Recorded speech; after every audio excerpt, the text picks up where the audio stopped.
அஸ்ஸலாமு அலைக்கும் வரஹ்மத்துல்லாஹி வபரகாத்துஹு. அல்ஹம்துலில்லாஹி ரப்பில் ஆலமீன் வனுஸல்லி வனுஸல்லிமு அலா ரசூலில் கரீம் வஅலா ஆலிஹி வ அஸ்ஹாபிஹி அஜ்மஈன். قال الله تعالى في محكم كلامه القديم والفرقان الحميد. أعوذ بالله من الشيطان الرجيم. بسم الله الرحمن الرحيم. وابتغ فيما آتاك الله الدار الآخرة ولا تنس نصيبك من الدنيا وأحسن كما أحسن الله إليك. قال نبينا محمد رسول الله صلى الله عليه وسلم: من فارق الروح جسده وهو بريء من ثلاث وجبت له الجنة من الكبر والدين والغلول. اللهم صل على سيدنا محمد وعلى آل سيدنا محمد وأنزله المقعد المقرب عندك يوم القيامة. எல்லாம் வல்ல அல்லாஹுவை போற்றி புகழ்ந்து அன்னலம் பெருமானார் முஹம்மது ரசூலுல்லாஹி ஸல்லல்லாஹு அலைஹி வஸல்லம் அவர்கள் மீது சலாத்தையும் சலாமையும் கூறி அன்னாரை பின்பற்றி வாழ்ந்த சத்திய சஹாபாக்கள், நல்லோர்கள், சுஹதாக்கள், சாலிஹீன்கள், குறிப்பாக இந்த ஜும்மாவின் அவைக்கு வருகை இருந்திருக்கிற வர இருக்கிற எல்லா மக்களின் மீதும் எல்லாம் வல்ல அல்லாஹுவின் பேரருளும் பெருங்கருணையும் என்றென்றும் நிலவட்டுமாக.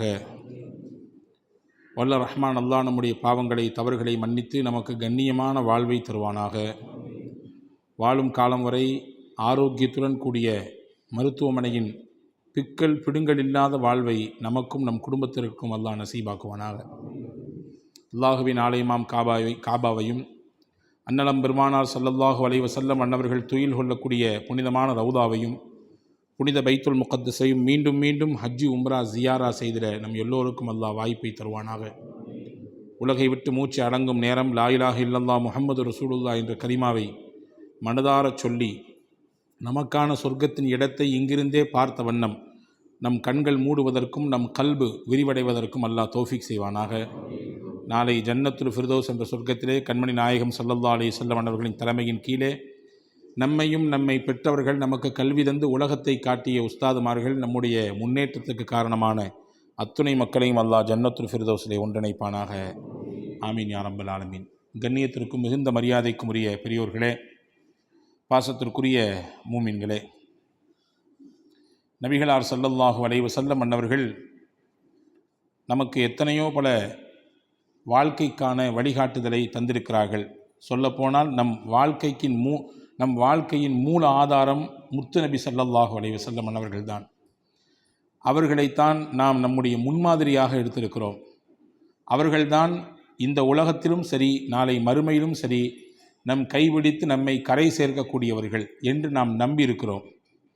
அந்த பெருமானார் ஸல்லல்லாஹு அலைஹி வஸல்லம் சொன்ன எண்ணற்ற பல விஷயங்களில் இன்னைக்கு ஒரே ஒரு ஹதீதை மட்டும் இந்த ஜும்மாவினுடைய உரையாக அமைக்கலாம் என்று நான் நினைக்கிறேன்.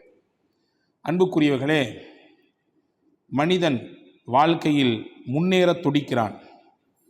தான் முன்னேற வேண்டும் என்பதற்காக வேண்டி பலரை அடித்தாவது மேலே வந்துவிட வேண்டும் என்று பலர் நினைப்பதை பார்க்கிறோம். உன் பாக்கெட்டில் இருக்கக்கூடிய பைசா அதை எப்படி என்னுடைய பாக்கெட்டில் கொண்டு வர்றது என்பதுதான் இன்னைக்கான உலகத்தினுடைய வியாபாரத்தின் பெரும்பாலான தந்திரமாக மாறியிருக்கிறது. தமிழில் நமக்கு அழகாக சொல்லி தந்தார்கள்: வாழு வாழ விடு, நீனும் வாழு, பிறரையும் வாழ்வதற்கு வழிவகை செய்து கொடு. அவனுடைய வாழ்க்கையின் முன்னேற்றத்தை கண்டு நீ வெதும்பாதே, புலம்பி தள்ளாதே, அல்லது உனக்குள்ளேயே நீ வெந்து கொள்ளாதே. வாழு வாழ விடு என்று அழகாக கற்றுக் கொடுத்தார்கள். ஆனால் இன்றைய காலப்போக்கில் நான் வாழ வேண்டும், அதற்காக எத்தனை பேர் வீழ்ந்தாலும் எனக்கு பரவாயில்லை, அதை பற்றி நான் கண்டுகொள்ளவே மாட்டேன் என்கின்ற போக்கு மனிதர்களிடத்திலே பரவி இருக்கிறது. ஆனால் இஸ்லாம் தனி மனித ஒழுங்கையும் கற்றுத்தந்திருக்கிறது, சமூக ஒழுங்கையும் கற்றுத்தந்திருக்கிறது. தனி மனிதன் எப்படி இருக்க வேண்டும் என்பதையும் நமக்கு மார்க்கம் கற்றுத்தந்தது. சமூக ஒழுங்கோடு எப்படி நாம் நடந்து கொள்ள வேண்டும் என்பதையும் கற்றுத்தந்திருக்கிறது. உன்னை சார்ந்து வாழக்கூடியவர்கள், அவர்கள் உன்னை பற்றி என்ன சொல்கிறார்கள், நீ அவர்களை பற்றி என்ன நினைத்திருக்கிறாய் என்பதில்தான் உன்னுடைய வாழ்க்கையின் வெற்றி, நாளை மறுமையின் வெற்றி அடங்கியிருக்கிறது என்பதை அழகாக உலகத்திற்கு சொன்ன மார்க்கம் இஸ்லாம் என்ற மார்க்கம். எனவே நாம் நமக்கானவர்களாக சுருங்கி போய்விடாமல், நாம் நம்முடைய வளர்ச்சியில் மட்டுமே கவனத்தை செலுத்தி அதிலேயே நாம் குறுகி போய்விடாமல், நம்மை சுற்றி இருப்பவர்களுடைய எண்ணங்களையும் அவர்களுக்கு செய்ய வேண்டிய உரிமைகளையும் அவர்களுக்கு நாம் ஆற்ற வேண்டிய கடமைகளிலும் கவனப்படுத்த வேண்டும் என்பதை மார்க்கம் அழகாக எடுத்து வைக்கிறது. எனவேதான் பெருமானார் ஸல்லல்லாஹு அலைஹி வஸல்லம் அவர்கள் சொன்னார்கள், 3 விஷயம் உங்கள் வாழ்க்கையில் இருக்குமேயானால் நீங்கள் சொர்க்கம் செல்வதற்கு அதுவே தடையாகி போய்விடும். பின்னால் சொல்லக்கூடிய 3 காரியங்கள் உங்களோடு தொடர்பிலே இருக்குமேயானால் நீங்கள் சொர்க்கம் செல்வதற்கு அதுதான் தடையாக நிற்கும். எனவே இதிலே ஏதாவது உங்களிடத்திலே இருப்பதை நீங்கள் கண்டால், உணர்ந்தால், இருக்கிறது என்று நீங்கள் நம்பினால் உடனடியாக அதை உங்களிடத்திலிருந்து விடுவித்து விடுங்கள். அது வேண்டாம், அதை நீங்கள் கையில் வைத்து கொள்ள வேண்டாம், அதை நம்மோடு நம் வாழ்க்கையில் பயணத்தில் துணைக்கு எடுத்துக்கொள்ள வேண்டாம். அதை உதறித்தள்ளும் பொழுதுதான் சொர்க்கத்திற்கான பாதையில் நாம் போய் நடக்க முடியும், பயணித்து அந்த சொர்க்கத்தை அடைய முடியும். பஸ்ஸார் என்கின்ற நூலிலே வந்திருக்கக்கூடிய ஒரு அதி அற்புதமான ஹதீஸ் பாருங்கள். மன் ஃபாரகர் ரூஹு ஜஸதஹு வஹுவ பரீஉம் மின் ஸலாஸ். ஒரு மனிதனின் உடலை விட்டு உயிர் பிரிகிறது, அதாவது மரணம். எல்லாரும் அந்த மரணம் என்ற புள்ளியை போய் தொட்டுத்தான் ஆக வேண்டும், தொடாமல் ஒதுங்கி நிற்க முடியாது. அந்த மரணம் என்ற புள்ளியை நீங்கள் அடையும் பொழுது 3 விஷயத்தை விட்டு நீங்கள் பாதுகாப்பாக இருக்கிறீங்க, சலாமத்தாக இருக்கீங்க. அந்த விஷயத்தில் அந்த 3ல் 1 கூட உங்களுக்கு சம்பந்தம் இல்லை அப்படின்னா ரசூல் சொன்னாங்க, வஜபத் லஹுல் ஜன்னா, சொர்க்கம் அவருக்கு கடமை, சொர்க்கம் அவருக்கு கிடைத்துவிடும் என்பது உறுதி, 100% நான் அதற்கு போதுமானவன் என்று பெருமானார் ஸல்லல்லாஹு அலைஹி வஸல்லம் சொன்னாங்க. சரி, என்ன அந்த 3 விஷயம்? மௌத்தாகும் பொழுது இந்த 3 விஷயம் இல்லை என்றால் நமக்கு சொர்க்கம். அப்படி என்றால் இந்த 3 விஷயம் என்ன என்பதை நாம் தெரிந்து கொள்ள வேண்டாமா? அதை நம்மிடத்தில் இருக்குமையானால் அதை களைய வேண்டாமா? இல்லாத பட்சத்தில் அல்லாஹ்விடத்தில் நன்றி சொல்ல வேண்டாமா? தெரிந்து கொள்வோம். எது அது 3? ரசூல் சொன்னாங்க, அல் கிப்ர், அல் கிப்ர் வல் குலூல் வத்தைன். 1 பெருமை, இன்னொன்று மோசடித்தனம், 3வது சொன்னாங்க வத்தைன் கடன். இந்த 3ல் ஏதாவது ஒன்று ஒரு மனிதனின் வாழ்க்கையில் இருக்குமேயானால் பெருமைக்குரியவனாக அவன் இருக்கிறான். எங்கே போனாலும் தன் புகழை பற்றுமே பேசிக் கொண்டிருக்கிறார். அல்லாஹ் பாதுகாக்க வேண்டும். அதே போன்று மோசடியின் குணம் அவரிடத்திலே நிரம்பி இருக்கிறது. எதை செய்தாலும் வாக்கு மோசடி, அல்லது நம்பிக்கை மோசடி, அல்லது பொருளாதாரத்தில் மோசடி, அல்லது வேறு ஏதாவது மோசடித்தனம் அவரிடத்திலே இருந்தால். 3வது, அவர் யாருக்கோ ஒருவருக்கு கடன் கொடுக்க வேண்டும், அந்த கடனோடையே அவர் மரணிக்கிறார். அதாவது அவர் இறக்கும் பொழுது கடன் சுமையோடு மரணிக்கிறார். ரசூல் சொன்னாங்க, இந்த 3ல் 3 இருந்தாலும் சரி, அல்லது 3ல் ஏதாவது 1 இருந்தாலும் சரி, அதுவே அவருடைய சொர்க்கத்தை தடுப்பதற்குரிய தடுப்பு அணையாக மாறிவிடும் என்றார்கள் பெருமானார் ஸல்லல்லாஹு அலைஹி வஸல்லம். அன்புக்குரிய சகோதரிகளே, இதிலே முதல் விஷயம் என்ன? பெருமை, அகங்காரம். தமிழில் பல வார்த்தைகள் இருக்கிறது அதற்கு. தலைக்கணம் இல்லையா? இது மனிதனுக்கு ஆகவே ஆகாது, கூடவே கூடாது. சொல்ல போனால் பெருமை கொள்வதற்கு நாம் யார்? எல்லாத்துக்கும் சொந்தக்காரர்களா நாம்? தந்தவன் அவன். அல்லாஹ் கேட்கிறான், ஒவ்வொரு வாரமும் ஜும்மாவுடைய நாளிலே வெள்ளிக்கிழமையிலே அதிகாலை தொழுகையிலே ஓதப்படுகிற அத்தியாயங்களில் முக்கியமான அத்தியாயம் இது, சூரா தஹர். அல்லாஹ் கேட்கிறான், ஹல் அத்தா அலல் இன்சானி ஹீனும் மினத் தஹர் லம் யகுன் ஷைஅம் மذ்கூரா. மனிதனுக்கு இப்படி ஒரு காலம் வரவில்லையா? அந்த காலத்திலே அவன் ஷையம் மذ்கூராகவே இல்லை, சுட்டி காட்டப்படக்கூடிய ஒரு பொருளாகவே அவன் இல்லை. வச்சுக்குங்க, 100 வருஷத்துக்கு முன்னாடி நம்ம எங்கே இருந்தோம்? எந்த இடத்துல இருந்தோம்? எப்படியான பொருளாக இருந்தோம்? சுட்டி காட்டுகிற பொருளாக இருந்தோமா? இன்னைக்கு நாம் இருக்கிறோம், ஒரு பெரிய பொறுப்பில் இருக்கிறோம், அல்லது படித்திருக்கிறோம், அல்லது பொருளாதார வளம் பெற்றிருக்கிறோம், அல்லது அறிவுத்துறையிலே பயணித்துக் கொண்டிருக்கிறோம், பதவிகளையும் பட்டங்களையும் கொண்டு நாம் நம்மை நிறுத்தி கொண்டிருக்கிறோம். இதெல்லாம் சரிதான். ஆனால் 100 வருஷத்துக்கு முன்னாடி, 150 வருஷத்துக்கு முன்னாடி நம்முடைய செயல் என்ன? நம்ம எங்கே இருந்தோம்? சுட்டி காட்டும் பொருளாக இருந்தோமால்? அல்லாஹ் கேட்கிறான், அப்படியான ஒரு காலம் மனிதனுக்கு வரவில்லையா? இல்லாமையிலிருந்து தானே மனிதன் வந்தான். அப்போ நினைக்க வேண்டாமா, இப்படி இருந்து வந்தவனுக்கு என்ன பெருமை கேட்குதுன்னு அல்லாஹ் கேட்குறான். இப்படி இருந்து வந்தவனுக்கு என்ன பெருமை கேட்கிறது, அகங்காரம் இருக்கிறது என்று அல்லாஹ் கேட்கிறான். எனவே அன்பு சகோதரர்களே, பெருமை என்பது மனிதனை அழித்துவிடும். துன்யாவிலும் அழிக்கும், நாளை மறுமையிலும் அழிக்கும். உங்களுக்கு நான் ஒரு செய்தி சொல்லுகிறேன், கவனப்படுத்துங்கள். கஸ்ஸான் என்ற ஒரு நாடு, அந்த பகுதியிலிருந்து ஒருவர் இஸ்லாத்தை ஏற்றுக்கிறாரு. அவருக்கு பேர் ஜபலா.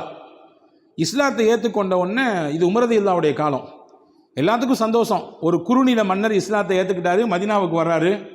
ஒரு 500 ஒட்டகங்களோடு அவருடைய படை பட்டாளங்களோடு மதீனாவுக்கு வந்தார். உமர் ரலியல்லாஹு ஒரு பகுதியினுடைய மன்னராச்சு, அதற்கான மரியாதை கொடுத்தாங்க. கூப்பிட்டு உட்கார வச்சு நல்ல உபசரிப்பு செஞ்சாங்க. அவருக்கு ரொம்ப சந்தோஷம், தனக்கான கண்ணியம் கிடைக்குது. நம்ம ஒரு பெரிய ஒரு லெவலில் இருந்தவங்க, அந்த லெவலில் இருந்து நம்ம கீழே வரல, நமக்கான மரியாதையை மக்கள்லாம் கொடுக்குறாங்க, இன்னும் சந்தோஷப்பட்டார். அடுத்து சொன்னார் உமர் ரலியல்லாஹு, நான் மக்காவுக்கு போகணும், உம்ரா செய்யணும். தாராளமாக போயிட்டு வாங்க. மதீனாலேருந்து அதே படை பட்டாளத்தோடு மக்காவுக்கு போனார், உம்ரா செய்தார். உம்ராவினுடைய முதல் கிரிகை நீயத் வைத்து இஹ்ராம், 2வது கிரிகை, மொத்தம் 4 கிரிகைகள் இணைந்தது தான் உம்ரா. உம்ரான்னு பெரிய விஷயம் கிடையாது, 4 சேர்ந்தால் அதற்கு பெயர் உம்ரா. 1 நீயத் வைத்து இஹ்ராம் கட்டணும், 2வது காபத்துல்லாவை 7 தடவை சுற்றி வரணும், 3வது சஃபா மருவாவுக்கு இடையில 7 முறை தொங்கோட்டம் ஓட வேண்டும், 4வது ஆணாகட்டும் பெண்ணாகட்டும் முடியை எடுத்துக்கொள்ள வேண்டும். கத்தரிக்கலாம் அல்லது முழுமையாக எடுக்கலாம், ஆணாக இருந்தால் மொட்டை எடுத்து கொள்வது. இந்த 4 செஞ்சால் உம்ரா முடிஞ்சிருச்சு. ஆனால் உம்ராவுக்கு நிறைய நன்மைகள் இருக்குது, எக்கச்சக்கமான நன்மைகள் இருக்கிறது. அதை நாம் இன்னொரு காலத்திலே பேசலாம். இங்கே இவர் உம்ரா செய்ய வேண்டி வந்தார், இஹ்ராம் கட்டி வந்துட்டார், மக்கால தவாஃப் செய்கிறார். தவாஃப்ன்றது நமக்கு மட்டுமான பாதையா? உலகமே கூடி நிற்கக்கூடிய இடம் அது. ஒட்டுமொத்த உலகத்திலிருந்து வந்த மக்கள் எல்லாம் சுத்துகிற இடம். நான் ஊர் தலைவர், நான் எங்கள் ஊரில் எம்எல்ஏவாக இருந்தவராக்கும், நான் மினிஸ்டரு, அதனால் எனக்கு தனி ரூட்டு கொடுங்கன்னா அங்கே யாரும் கேட்க முடியாது. எல்லாரும் சுற்றுற இடத்துல அவரும் சுற்ற வேண்டியது தான். எல்லாரும் அல்லாஹ்வுக்கு முன்னாடி அடிமை, அப்படிதான், வேற ஒன்றும் கிடையாது.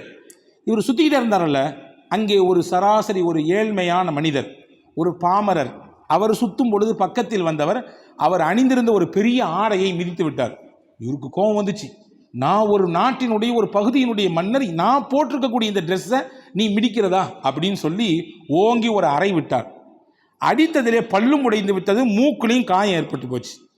இவர் செய்தி சொன்னார் யாருக்கு? ஹலீஃபா உமர் ரலியல்லாஹு. இந்த மாதிரி தவாஃபில் சுற்றிட்டு இருக்கும்போது தெரியாமல் பட்டுடுச்சு, நான் ஒன்றும் வேணும்னே செய்யலை, இப்படி அடிச்சிட்டாரு, கன்னத்தில் அடித்து போட்டார், மூக்கு காயப்பட்டு போச்சு, எனக்கு பல்லுலாம் உடைஞ்சு போச்சு என்று சொன்ன உடனே உமர் ரலியல்லாஹு ஜபலாவுக்கு சொன்னாங்க, ஒன்று அவர் உங்களை மன்னிக்கணும், இல்லாட்டி அவருக்கு நீங்கள் செஞ்ச மாதிரி அவரு உங்களுக்கு செய்வார், இந்த 2ல் ஏதாவது நடக்கணும் அப்படின்னாரு. இவர் சொன்னார் 2மே நடக்காது, அவர் மன்னிக்காட்டு போகிறார், எனக்கு பிரச்சனை இல்லை, நானும் அவர் திருப்பி அடிக்கிறவரெல்லாம் பொறுமையாக இருக்க முடியாது, அதெல்லாம் சாத்தியப்படாது அப்படின்னார். நான் யார், எப்படிப்பட்ட பரம்பரைக்கு சொந்தக்காரன், என்னுடைய பேக்ரவுண்ட் என்ன, எவ்வளோ பெரிய இடத்துல இருந்து வந்திருக்கிறேன் அப்படின்னு சொல்லி தன்னுடைய வாதத்தை அவர் நிரூபிப்பதற்கு பல காரணங்கள் சொன்னார். உமர் ரலியல்லாஹு ஒரே வார்த்தை சொன்னாங்க, நமக்கும் எல்லாத்துக்கும் சேர்த்து சம்பண்டியை கொண்டு அடிக்கிற மாதிரி இருக்கு. அல் இஸ்லாமு தஅதிலு பைனக வ பைனா, இஸ்லாம் எப்பொழுது நீ ஏற்றுக்கொண்டாயோ உனக்கும் அவருக்கும் இடையிலே சமத்துவத்தையும் சமநீதியையும் கொடுத்து விட்டது. நீ அந்தஸ்தில் பெரியானா இருக்கலாம், அவர் அந்தஸ்தில் குறைவாக இருக்கலாம், ஆனால் 2 பேருமே முஸ்லீம் தான், 2 பேருமே அல்லாஹ்வை கவனித்த அடிமைகள் தான், இதில் எந்த மாற்றுக்கிறது இல்லை தானே அப்படின்னா பேக்க முடிச்சார். இது 2ல் ஏதாவது ஒன்று நடக்கணும்னாரு. அவர் ஜபலா சொன்னார் 2மே நடக்க வாய்ப்பில்லை அப்படின்னா நான் கொடுத்துட வேண்டியதான் தண்டனையை என்று சொல்லும் பொழுது, ஒரு நாள் எனக்கு தாமதம் கொடுங்கள் என்று கேட்டார். நாளைக்கு நான் சொல்கிறேன்னு சொல்லிட்டு ஜபலா அன்னைக்கு ராத்திரியே கிளம்பினார். கான்ஸ்டாண்டினோபிள், அன்னைக்கு குஸ்தந்தனியா என்று சொல்வார்கள், அந்த பகுதிக்கு போயிட்டாரு. அந்த பகுதியில் போய் அந்த பகுதியிலே இருந்த மதமான கிறித்துவத்தை தன் வாழ்க்கையை மதமாக ஏற்றுக்கொண்டார். கடைசி காலத்திலே அவர் உடம்பெல்லாம் பலகீனப்பட்டு போய் பொருளாதாரத்திலே மிகப்பெரிய சேதாரம் ஏற்ற சமயத்திலே அவர் கை செய்தப்பட்டார். சாதாரண ஒரு பெருமைக்காகவே நம்முடைய தூய மார்க்கத்தை விட்டுட்டு வந்துட்டோமே, இப்படியான ஒரு நெருக்கல்ல சிக்கிக்கிட்டமே என்று வருத்தப்பட்டார். கடைசியில் அந்த மதத்திலேயே அவர் மௌத்தாகி விட்டார், மரணித்து விட்டார் என்ற ஒரு செய்தியை நாம் வரலாற்றிலே பார்க்கிறோம். இங்கே நான் எதுக்கு சொல்ல வரேன்னா, ஒரு மனிதனிடத்தில் இருந்த தலைக்கணம் தான் அவன் ஈமானையே பறித்து விட்டது. அவனிடத்தில் இருந்த பெருமை தான் அவனுடைய நல் வாழ்க்கையை கேள்விக்குறியாக்கி விட்டது. மொத்தத்தையும் நிர்மூலமாக்கி கடைசியில் அவனுடைய துன்யாவையும் ஆகிரத்தையும் வீணாக்கியது எது என்றால் அவனிடத்தில் இருந்த அந்த பெருமை தான். எனவேதான் பெருமையை களைவதற்கு மார்க்கம் சொல்லுகிறது. அறிஞர்கள் சொல்றாங்க 9 விஷயத்துல மனுஷன் பெருமைப்படுவானா, 9 விதமான காரியங்கள்ல. அந்த 9ல் குறைஞ்சபட்சம் ஒரு 5 பெருமையாவது மனுஷனோட எப்போதுமே ஒட்டிக்கிட்டே இருக்க முயற்சிக்குமா. நல்லோர்கள் அதை தட்டி விட்டு விடுவார்கள், ஆனால் சிலர் அதை கையில் எடுத்துக்கொள்வார்கள். எது எதிலெல்லாம் பெருமைப்படுவான் மனுஷன்? அழகை வச்சு பெருமைப்படுவான், அறிவை வச்சு பெருமைப்படுவான், தனக்கு இருக்கக்கூடிய போஸ்டிங், பதவி, அதை வச்சு பெருமைப்படுவான். தன்னிடத்தில் இருக்கக்கூடிய திரண்ட செல்வம், நல்ல செல்வ செழிப்பு, அதை வைத்து பெருமைப்படுவான். தன்னுடைய குடும்பம், தன்னுடைய பாரம்பரியம், எங்கள் தாதா எப்படிப்பட்ட ஆள் தெரியுமா, எங்கள் அப்பா எப்படிப்பட்ட ஆள் தெரியுமா, எங்கள் குடும்பம் ஊரில் எவ்வளோ பெரிய பேர் உள்ள குடும்பம் தெரியுமா, இப்படி பெருமைப்படுவான். இந்த 5 விதமான பெருமைகள் சராசரி எல்லோருக்கும் வருவதற்கு அதிக காரணம் இருக்கிறது, அதிக வாய்ப்புகள் இருக்கிறது. ஆனால் உள்ளபடியே இதுவெல்லாம் இதற்கு எதற்குமே நாம் சொந்தக்காரர்கள் இல்லை. அழகு நிலையானதா, அதே போன்ற அறிவு நிலையானதா, பதவி நிலையானதா, நம்மிடத்தில் இருக்கக்கூடிய செல்வம் நிலையானதா?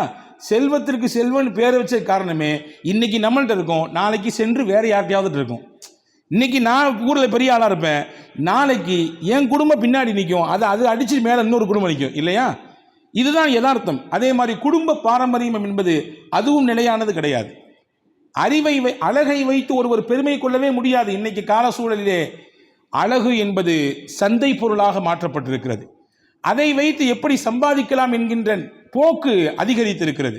எனவேதான் கண்ணு முன்னு தெரியாம தன் கணவனுக்கு மட்டும் காட்ட வேண்டிய அழகை இன்னைக்கு பல பெண்கள் கடை விரித்து சமூகத்திற்கு காட்டிக் கொண்டிருக்கிறார்கள். பார்க்கிறோமா இல்லையா? தான்ட்ட அழகு இருக்குன்றதுனால அதை வைத்து எப்படி நான் பொருளீட்டலாம், அதை வைத்து நான் எப்படி சம்பாதித்து மேலே வரலாம் என்கின்ற சிந்தனையினுடைய வெளிப்பாடுதான் இன்றைக்கு பொதுமக்களின் பொது தளங்களிலே தன்னுடைய அழகை மொத்தமாக கடை பொருளாக, சந்தை பொருளாக மாற்றி கொண்டிருக்கக்கூடிய பெண்கள் அதிகம் இருக்கக்கூடிய காலத்திலே நாம் ஆளுகிறோம். உமர் பின் அப்துல் அசீஸ் ரஹ்மத்துல்லாஹி ஒருத்தர் சொன்னாராம், நீங்கள் எவ்வளோ அழகாக இருக்கிறீங்க, கவர்ச்சியாக இருக்கிறீங்களே, பார்க்குறதுக்கே உங்களுக்கு வசீகரமான தோற்றம் இருக்குது அப்படின்னு சொன்ன உடனே உமர் பின் அப்துல் அசீஸ் ரஹ்மத்துல்லாஹி சொன்னாங்களாம், இதை இப்போ சொல்லாத, நான் மௌத்தாகி ஒரு 10-40 நாள் கழித்து என் கபூரில் வந்து பாரு, என் முகம் எப்படி இருக்குன்னு பாரு, என் உடம்பு எப்படி இருக்குன்னு பாரு, அதுக்கு பின்னாடி நான் அழகா இல்லையா நீ முடிவு பண்ணுனாங்களாம். எல்லா மனிதரும் கபருக்கு போய்விட்டால் என்ன ஆகும்? என்னதான் அழகோடு இருந்தாலும் அங்கே போய்விட்டால் உடம்பெல்லாம் சிதைந்து சின்னாபின்னப்பட்டு போகும், மண் அரித்து விடும், உடம்பு ஊதிவிடும், எல்லாம் நடக்கும் மண்ணுக்கு போனால். அப்போ வந்து சொல்லு அழகா இல்லையா என்று ஹஜ்ரத் உமர் பின் அப்துல் அசீஸ் ரஹ்மத்துல்லாஹி சொன்னதாக வரலாற்று குறிப்புகளை நாம் பார்க்கிறோம். அப்போ அழகை வைத்து பெருமைப்படுவதற்கு ஒன்றும் இல்லை. அறிவை வைத்து பெருமைப்படுவதற்கு எதுவும் இருக்கிறதா? கிடையாது. ஒரு மிகச்சிறந்த அறிவாளி யார்? தனக்கு எதுவுமே தெரியாது என்கின்ற மனநிலையில் இருப்பவன் தான் மிகச்சிறந்த அறிவாளி. தமிழில் அழகா சொல்லி வைத்தாங்க, நிறை குடம் ததும்பாது என்று சொல்லி வைத்தார்கள். குறை குடம் தான் அங்கிட்டு இங்கிட்டு ஆடிக்கிட்டே இருக்கும். நிறைவாக தண்ணீர் ஊற்றி வைக்கப்பட்ட அந்த குடம் இருக்கிறதே அது ததும்பாது. குறை குடம் தான் சத்தம் கேட்டுக்கிட்டே இருக்கும், அப்படி உருண்டுகிட்டே இருக்கும். அப்போ நிறைவான அறிவை பெற்றவர் ஆட மாட்டார், குதிக்க மாட்டார், அகங்காரத்தோடு நடக்க மாட்டார். ஹஜ்ரத் அலி ரலியல்லாஹு வந்து ஒருத்தர் வெளியூர்காரர் வந்து அவர் கேட்டாராம், நீங்கள் யாருன்னு கேட்டார். அலி ரலியல்லாஹு பற்றி தெரியல அவருக்கு, முன்ன பின்ன பார்க்கல. நீங்கள் யாருன்னு கேட்டாங்க. அலி ரலியல்லாஹு சொன்னாங்க, மா அன இல்லா மினல் முஸ்லிமீன், நானும் முஸ்லீமில் ஒரு ஆள் தான், நாங்கள் முஸ்லீம்களில் நான் ஒருத்தர், அவ்வளோதான். அலி ரலியல்லாஹு இடத்துல சொல்லுவதற்கு லாரி கணக்கில் சரக்கு இருக்குது. நான் யார் தெரியுமா? முதல்ல இஸ்லாத்தை ஏற்றுக்கொண்ட சிறுவர்களில் முதல் ஆள் நான் யார் தெரியுமா? சொர்க்கத்தின் தலைவி ஃபாத்திமாவுடைய கணவன். நான் யார் தெரியுமா? முகமது ரசூலுல்லாஹ்வுடைய மருமகன். நான் யார் தெரியுமா? வீரத்திற்கு பெயர் போனவர். நான் யார் தெரியுமா? அறிவின் தலைவாசல் என்று அன்னலாரால் இப்படி பல பாராட்டுகள் இருக்குங்க. ஆனால் அலி ரலியல்லாஹு அடக்கத்தோடு சொன்னாங்க, நான் முஸ்லீம்களில் ஒரு ஆள் அப்படின்னாங்க. அப்படி என்றால் விளங்க வேண்டும், அறிவை கொண்டு பெருமைப்படுவதற்கு ஒன்றுமில்லை. ஆனால் மனிதன் சில நேரங்களிலே தனக்கு நிறைய அறிவு இருக்கிறது என்று அகங்காரத்தோடும் பெருமையோடும் நடந்து கொள்கிறான். ஆனால் அது ஒரு முதிர்ச்சியின் அடையாளம் இல்லை, அவர் சிறந்த அறிவாளி என்பதற்கு அடையாளம் இல்லை. அறிவை கொண்டு பெருமையை களைந்து பணிவோடு எவர் நிற்கிறாரோ அவர்தான் மிகச்சிறந்த முதிர்ச்சியானவர் என்பதாக நாம் பார்க்கிறோம். அதை மாதிரி பதவியை கொண்டு சில நேரங்களிலே மனிதன் பெருமைப்படுகிறான். நான் தான் முக்கியமான ஆள், என்னையை கேட்காம எதுவும் நடக்கக்கூடாது, ஊரினுடைய முக்கிய போஸ்ட்ல நான் இருக்கிறேன், எத்தனை மக்கள் என்னை ஏற்றிருக்கிறார்கள் பாருங்கள் என்று சில நேரங்களிலே தாறுமாறாக நடந்து வருகிறார். பாருங்கள், உமர் ரலியல்லாஹுடைய ஆட்சி காலம் சுமார் ஏறத்தாழ 10.5 ஆண்டு காலம். ஹலீஃபா உமர் ரலியல்லாஹுடைய ஆட்சியில் தான் எக்கச்சக்கமான மாற்றங்கள் வந்துச்சு. இஸ்லாம் மிக வேகமாக உலகத்திலே பரவியது அவர்களுடைய காலகட்டத்தில் தான். பல இடங்களில் போர் நடந்தது, பல்வேறு விதமான முன்னேற்ற ஏற்பாடுகள் நடந்தது. ஒரு நேரத்தில் உமர் ரலியல்லாஹு ஒரு போருக்கு போயிட்டு திரும்பி வந்துருக்கும் போது நிறைய கனிமத் பொருள், போரில் வெற்றி கொள்ளப்பட்ட பொருள் கிடைச்சிது, நிறைய அடிமைகள் கிடைத்தார்கள், நிறைய கால்நடைகள் கிடைச்சிது. எல்லாத்தையும் பார்த்த உடனே உமர் ரலியல்லாஹுக்கு ஒரு சின்ன எண்ணம், போரில் கலந்து கொண்ட எல்லாத்தையும் கூப்பிட்டு ஒரு இடத்துல உட்கார வச்சாங்க. உட்கார வச்சு சொன்னாங்க, எல்லாரும் கவனிச்சுங்க, மெம்பரில் ஏறுறாங்க. நான் யார் தெரியுமா? உமர் ரலியல்லாஹு சொல்கிறாங்க, நான் யார் தெரியுமா? ஒரு சாதாரண காஞ்ச ரொட்டியையும் காஞ்ச இறைச்சியையும் சாப்பிட்ட ஒரு ஏழ்மை தாய்க்கு மகனாக பிறந்தவன். இதை மட்டும்தாங்க சொன்னாங்க, வேற ஒன்றுமே சொல்லலை. இதை சொல்லிட்டு எந்திரிச்சு போயிட்டாங்க. யாருக்கும் ஒன்றும் புரியல. இப்போ இதை ஏன் உமர் இங்கே சொல்லணும்? நம்ம வெற்றி பெற்றிருக்கோம், இவ்வளவு பொருள் கிடைச்சிருக்கு, நமக்கு பொருளாதாரத்தில் அவ்வளவு நமக்கு அல்லாஹ் வளத்தை கொடுத்துருக்குற அந்த நேரத்தில் ஏன் இதை சொல்லணும் அப்படின்னு கேட்டு மறுநாள் விசாரிச்சாங்க உமர் ரலியல்லாஹு. நேற்று ஏன் நீங்கள் தனியாக இதை சொன்னீங்க அப்படின்னு கேட்டவொன்னே உமர் ரலியல்லாஹு சொன்னாங்க, இல்லை, வெற்றிக்கு மேலே வெற்றி, போகிற இடமெல்லாம் வெற்றி, போகிற இடமெல்லாம் கனிமத் பொருள். எனக்கு என் உள்ளத்தில் ஒரு எண்ணம் வந்துச்சு, நம்ம ஆட்சியில் தானே இப்படி நடக்குது, நாம் வந்த பின்னாடி எப்படியான மாற்றங்கள்லாம் வந்து நடந்துட்டு இருக்குது, நாம் வந்த பின்னாடி என்ன மாதிரியான முன்னேற்றங்கள் நடக்குது அப்படின்ற ஒரு எண்ணம் வந்துச்சு. அந்த எண்ணத்தை ஓங்கி ஒரு அடி அடித்தேன். உமர், நீ யாரு? நீ பெரிய ஆட்சியாளரா? உங்கள் அம்மா எப்படிப்பட்டவங்க தெரியுமா? எந்த வறுமையினுடைய பேக்ரவுண்டில் நீ வந்த தெரியுமா? உன்னுடைய ஆரம்ப கட்டம் எப்படிப்பட்டது தெரியும் என்பதை எனக்கு மட்டுமல்ல, என்னை பின்பற்றக்கூடிய மக்களுக்கும் சொல்ல நினைத்தேன். நான் ஒரு சராசரி குடும்பத்திலிருந்து வந்தவன் தான், என்னால் ஒன்றுமில்லை, எல்லாம் வல்ல அல்லாஹுவாதால் நடக்கிறது என்பதை உணர்த்தினேன் என்று சொன்னார்கள். சொன்னது மட்டும் இல்லைங்க, இதுக்கு அடுத்த செய்தி என்ன, அதான் முக்கியமானது. ஒவ்வொரு நாளும் காலை தஹஜ்ஜத்திலே அல்லாஹ்விடத்திலே துவா செய்வார்கள் உமர் ரலியல்லாஹு அன்ஹு. அல்லாஹும்ம ஜஅல்னி ஃபீ ஐனி ஸகீரா வ ஃபீ அயுனின் நாஸி கபீரா. ரசூலுல்லாஹ் ஹஸரத் உமர் ரலியல்லாஹு அன்ஹு அல்லாஹ்ட்ட கேட்பாங்க, யா அல்லாஹ், என்னுடைய பார்வையில் என்னை நீ சின்னவனாக காட்டு, என்னை நீ சிறியவனாக காட்டு, ஆனால் மக்கள் பார்வையில் என்னை பெரியவனாக காட்டு. இன்னைக்கு எங்கே பிரச்சனை வருது? நான் என்னை பெரிய ஆள் நினச்சிக்கிறேன், எனக்கு எல்லாம் தெரியும் நினைக்கிறேன், என்னையை விட்ட ஆளே கிடையாது அப்படின்னு நான் நினைக்கிறேன். அதனால பிரச்சனை.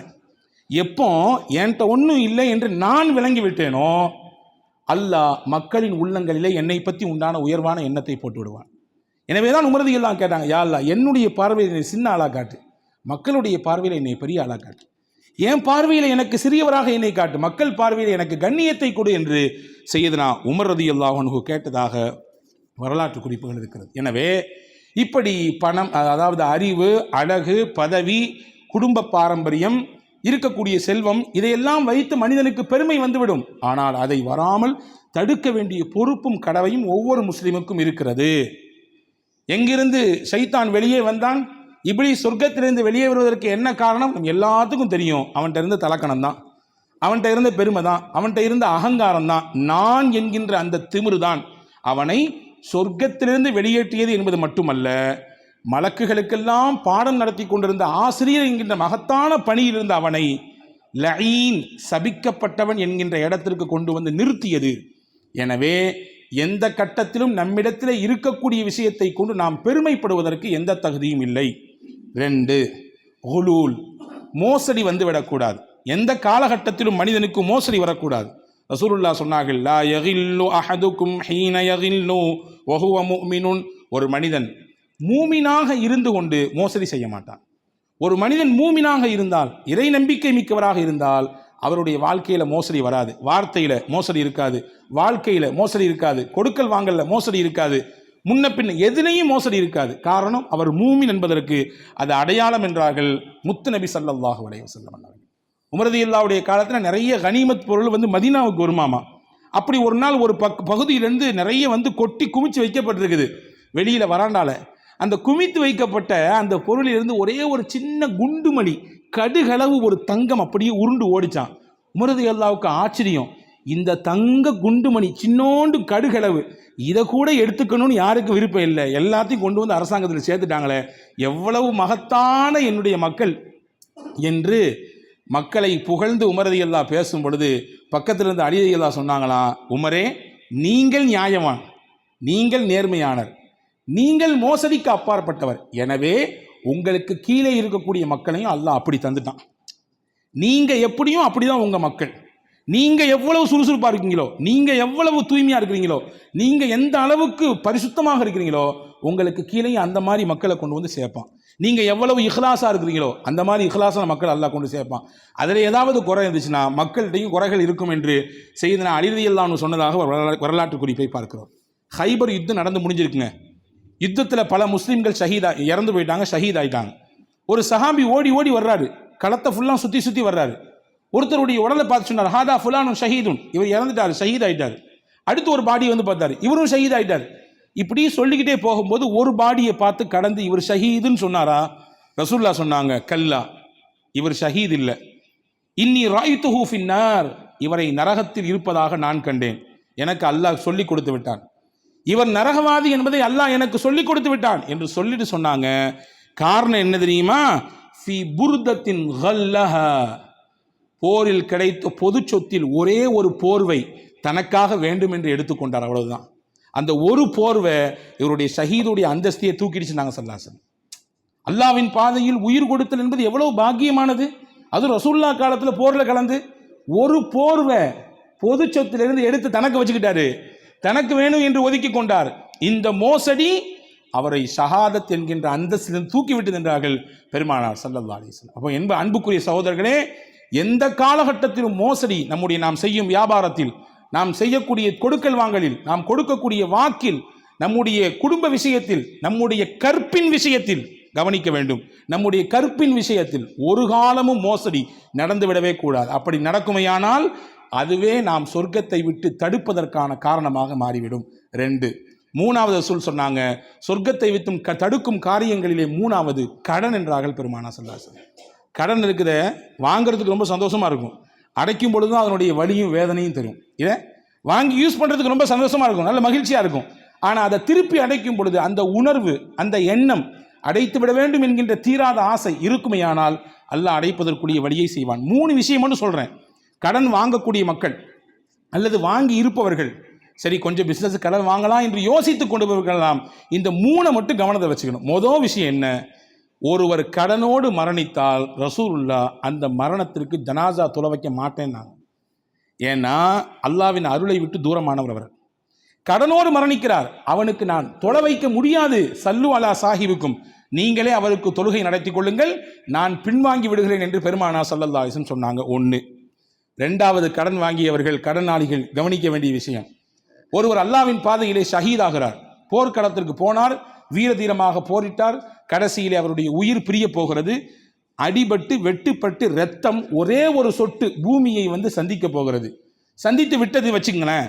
இந்த கேப்பில் அவர் வாழ்நாளில் பிறந்ததிலிருந்து இந்த நிமிடம் வரை செய்த எல்லா பாவத்தையும் அல்லாஹ் மன்னிச்சிடறான். எல்லா பாவத்தையும் A to Z. ரசூல் சொன்னாங்க, இல்ல தைன், கடன் மட்டும் அல்லாஹ் மன்னிக்க மாட்டான். அல்லாவின் பாதையிலே ஷஹீத், வீர மரணம், ரத்தம் சிந்தி இறந்து போகிறார், உயிரை கொடுத்து விட்டார். ரசூலுல்லாஹ் சொன்னாங்க, உயிரையே கொடுத்தாலும் அடுத்தவங்களுக்கு கொடுக்க வேண்டிய கடன் அவர் கொடுக்கல, அதை மட்டும் நான் மன்னிக்க மாட்டேன், அந்த வாங்கினவர் மன்னிச்சா நான் மன்னிக்கிறேன் என்று அல்லாஹ் சொன்னான். 2. 3வது முக்கியமான விஷயம், கடனால் ஏற்படக்கூடிய பாதிப்பு. 3வது முக்கியமான பாதிப்பு, ரசூலுல்லாஹ் ஒவ்வொரு நாளும் துவா செய்வாங்க. நம்ம எல்லாம் துவா செய்ய கடமைப்பட்டிருக்கிறோம். அல்லாஹும்ம இன்னி அஊது பிக மினல் மக்ரமி வல் மஅஸம், யா அல்லாஹ் கடனை விட்டு என்னை காப்பாற்று, பாவம் செய்வதை விட்டு என்னை காப்பாற்று. இந்த ஹதீஸினுடைய அறிவிப்பாளர் சையதத்துனா ஆயிஷா ரலியல்லாஹு தஆலா அன்ஹா ரசூலுல்லாஹ்ட்ட கேட்டாங்க, யா ரசூலல்லாஹ் மா அக்ஸரு மா தஸ்தஈது மினல் மக்ரமி வல் மஅஸம், நபியே நீங்கள் அல்லாஹ்ட்ட நிறைய விஷயத்தை விட்டு பாதுகாப்பு தேடி துவா செய்கிறீங்க, நான் உங்களை கவனிச்சுக்கிட்டே இருக்கிறேன், கடன் வேண்டாம், கடனை விட்டு என்னை காப்பாற்றுறா அல்லாஹ் என்று பல தடவை கேட்குறீங்களே, இதுக்கு என்ன காரணம்னு கேட்டான். கடன் விஷயத்தில் அவ்வளவு தூரம் அல்லாஹ்ட்ட வந்து பாவம் பண்ணி அல்லாஹ்ட்ட பாதுகாப்பு தர்றீங்களே, என்ன காரணம்னு கேட்டாங்க. இப்போ ரசூல் சொன்னாங்க, இதா கரிம ஹத்தஸ ஃபகதிப வ வஅத ஃபஅக்லஃப, ஒருத்தர் கடன் வாங்கினால் அதன் மூலமாக பல பாவங்கள் நிகழ்வதற்கு வாய்ப்பு இருக்குது. அவர் பொய் சொல்ல வேண்டிய சூழல் பல நேரங்கள் ஏற்படலாம். இந்த தர்றேன் அப்படின்னு சொல்லிட்டு அங்கிட்டு போவார், அதுக்கடுத்து 4 மாதம் பார்க்கவே முடியாது. வாக்கு கொடுப்பாரு, வாக்குக்கு மோசடி செய்ய வேண்டிய நிலை ஏற்படும். அப்போ கடனால் பின்னால் என்னென்ன பாவங்கள் எல்லாம் வருகிறது? வாக்கு மோசடி வருகிறது, பொய் சொல்ல வேண்டிய சூழல் ஏற்படுகிறது. இதுவெல்லாம் ஏற்படுவது கடனால். எனவே ரப்பே என்னை கடனை விட்டு காப்பாற்றி விடு என்று அல்லாஹ்விடத்தில் கேட்கிறேன் என்று அண்ணல் நபி ஸல்லல்லாஹு அலைஹி வஸல்லம் அவர்கள் சொன்னார்கள். எனவே அன்பர்களே, இந்த 3 விஷயத்தை நாம் கவனத்தில் வைத்துக் கொள்ள வேண்டும். கடனோடு நமக்கு மரணம் வறுமையானால் அல்லாஹ்வின் தூதரின் திருப்தி நமக்கு கிடைக்காது. இந்த வார்த்தையை கவனியுங்கள். கடனோடு நமக்கு மரணம் சந்திக்குமையானால், மரணம் என்பது எந்த நிமிடம் என்று யாருக்கும் தெரியாது. நைட்டு இஷா தொழுதுட்டு போறாரு, 10 மணிக்கு திடீர்னு நியூஸ் வருது வஃபாத் ஆயிட்டாருங்க அப்படின்னு கேட்குறோமா இல்லையா? அப்போ அவர் இறந்ததற்கு பிறகு அவர் யார் யாருக்கு கடன் கொடுக்க வேண்டும் என்று அவரை தவிர்த்து வேறு யாருக்கும் தெரியாது. சில சமயங்களில் ரகசியமாக வச்சுருப்போம், சில சமயங்களில் அதை ஓப்பனாக நம்முடைய மனைவி மக்கள்கிட்ட சொல்லுவோம். ஆனால் அதைவிட சிறப்பானது எவ்வளவு கூடிய விரைவில் அதை நிறைவேற்றுவதற்கு வாய்ப்பு இருக்கிறதோ அதை செய்துவிட வேண்டும். ஏனென்றால் கடனோடு வரக்கூடிய மரணத்திற்கு ரசூலுல்லாவின் திருப்தி கிடையாது. இரண்டாவது, அவர் எவ்வளவுதான் நன்மைகள் செய்தாலும் நன்மைகளை அல்லாஹ் ஏற்றுக்கொள்வான். இந்த கடன் என்கின்ற விஷயத்திலே அந்த சம்பந்தப்பட்டவருடைய திருப்தி இல்லாமல் அல்லாஹ் மன்னிக்க மாட்டான். மூன்றாவது, அடுத்தடுத்த அடுக்கடுக்கான பாவங்கள் நிகழ்வதற்கு, பொய், அதே போன்று மோசடி, வாக்கு மீறுதல் நடைபெறுவதற்கு இந்த கடன் காரணமாக இருக்கிறது. எனவே நான் இந்த துவாவை அதிகம் ஓதுகிறேன் என்று பெருமானார் ஸல்லல்லாஹு அலைஹி வஸல்லம் சொன்னாங்க. ஆக வாழ்க்கையில் நாம் ஜெயிக்க வேண்டும். வாழ்க்கையில் நாம் ஜெயித்து விட்டோம் என்பதற்கு என்ன அடையாளம்? நாம் வாழ்க்கையில் ஜெயித்து விட்டோம் என்ன அடையாளம்? ஊரும் உலகமும் என்னை தலையில் தூக்கி வச்சிருக்குங்க. நான் நினச்ச மாதிரி என்னுடைய வியாபாரத்தில் ஹை லெவலில் போய் இப்போ உட்கார்ந்துருக்கிறேன். எனக்கு நல்ல பேரு புகழ் எல்லாம் கிடைச்சிருச்சு, எனக்கு அப்படி ஒரு மரியாதை என்றெல்லாம், இதெல்லாம் ஜெயிப்பதற்கான அர்த்தமா? வாழ்க்கையில் ஜெயித்தோம் என்பதை ஒரு முஸ்லிம் எப்படி சொல்லுவார் தெரியுமா? நான் என் மரணத்திற்கு பிறகு நிச்சயமாக நம்புகிறேன் நான் சொர்க்கம்தான் செல்வேன். இந்த சொர்க்கம்தான் செல்வேன் என்பதை நாம் வைராக்கியமாக சொல்ல வேண்டும் என்றால் இந்த மூன்றும் நம்மிடத்தில் இருக்கவே கூடாது. மறுபடியும் சொல்லுகிறேன், பெருமை இது அல்லாஹ்விற்குரியது. ஒரு மனிதனிடத்திலே பெருமை இருந்தால் அந்த ஒன்றே அவரை சொர்க்கத்தை விட்டு தடுக்கும். இரண்டாவது ரசூல் சொன்னார்கள், மோசடித்தன்மை இது ஒரு மனிதனிடத்திலே இருந்தால் அந்த ஒன்றே அவரை சொர்க்கத்தை விட்டு தடுக்கும். மூன்றாவது கடன். இந்த கடனை நிறைவேற்றுவதிலே அக்கறை இல்லாமல் பொறுப்பில்லாமல் ஒரு நடந்து கொண்டு மரணத்தை அவர் சந்தித்து விட்டால் அந்த கடனே அவரை சொர்க்கத்தை விட்டு தடுக்கும். வல்ல அல்லாஹ் இந்த மூன்று காரியங்களிலிருந்து நம்மை பாதுகாத்து மனநிறைவான பெருவாழ்வு வாழ்வதற்கு நம் எல்லோருக்கும் அல்லாஹ் தௌஃபீக் செய்வானாக. ஆமீன். வாஹிரு தாவானா அனில் அல்ஹம்துலில்லாஹி ரப்பில் ஆலமீன். அஸ்ஸலாமு அலைக்கும் வரஹ்மத்துல்லாஹி வபரகாத்துஹு.